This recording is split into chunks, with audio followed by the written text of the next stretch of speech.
சீனா குருவிக்குது. நான் சத்தியம் பேசுறேன் தலைவன் மேல. தலைவர் வந்து என்ன பேசுது? 36 லட்சம் கோடியை கொடுக்குறேங்க, நாடை அடைஞ்சு குடிக்கிறேங்குது, நீங்களே அதிபரா இருந்த ஆளுங்குது. தலைவர் கேட்கிறாரு, இதுக்கு நான் என்ன பண்ணணும்னு. அதுல 25 ஏக்கரை அந்த திரிகோணமலை கடற்பரப்புல 30 ஆண்டுக்கு லீஸ்க்கு ஒத்திக்கு கொடுங்குது. சரி, யோசிக்கலாம், போயிருக்கு. திருப்பி அமெரிக்கா அதே தேவை, அதே ஆஃபர், அதே டிமாண்ட், அதே தேவை இருக்கு. சீனா என்ன சொல்றதோ அதே சொல்லு.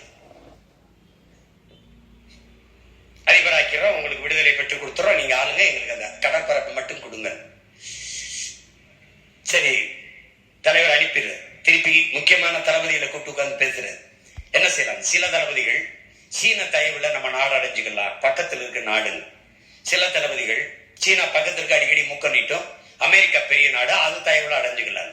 இப்ப இங்க ஒரு தலைவன் இருக்கான், நம்ம உயிருக்கு உயிரான தலைவன் சொல்றாரு, இது ரெண்டுல எதை செஞ்சாலும் இந்தியாவுக்கு எதிராக வந்துரும்லங்கிறாரு. இந்தியாவுக்கு எதிராக வந்துவிடக் கூடாது என்று நினைத்த தலைவனுக்கு எதிராக இந்தியா நின்றதுதான் வரலாற்றில் பெருந்துரோம். தலைவர் மறுத்தார், ராஜபக்சே ஏற்றான், இறங்கிட்டான். அவனுக்கு எல்லா உதவியும் செஞ்சு நம்மளை அழிச்சான். இன்னைக்கு இலங்கையை கைப்பற்றிட்டான். அதே கடற்படை தளத்தை, அதே திரிகோணமலையை 90 ஆண்டுக்கு 900 கோடிக்கு லீஸுக்கு எடுத்து அம்மன் தோட்டாவில் கடற்படை தளத்தை அமைத்து விட்டான். ஒன்னும் செய்யுங்க, இன்னும் பாருங்க, அடுத்த தடவை அவங்க தானா, டேய் என்ன பாடுபட்டாலும் நீங்க ஒழிச்சு போடணும், என்ன பாடுபட்டாலும் ஒழிச்சு போடணும். ஒரே ஒரு வழிதாண்டா இருக்குது, நம்ம வெல்றதான். கேரளா மீனவனை இவன் தொட பயப்படுற மாதிரி நம்ம மீனவர்களை இவன் தொட பயப்படுற.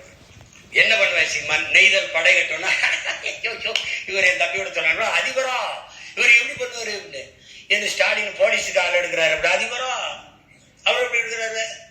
எப்படி எடுக்கிறாரு? நான் சொன்ன நீ சிரிச்ச. 2016 ஆட்சி எப்படி நடத்துவேன்னு புத்தகம் வெளியிட்டேன், சிரிச்ச. அத பினராயி விஜயன் நெய்தல் படைன்னு ஒண்ணு கட்டி அது பேரணியில அவர் போய் வணக்கம் செலுத்துறார், ரசிக்கிறார். நெய்தல் படை கட்டிட்டார், நாம நெய்தல் படைன்ட்டமா, அதை அப்படியே காப்பி அடிக்க கூடாதான். நெய்தல் மீட்சி இயக்கம்.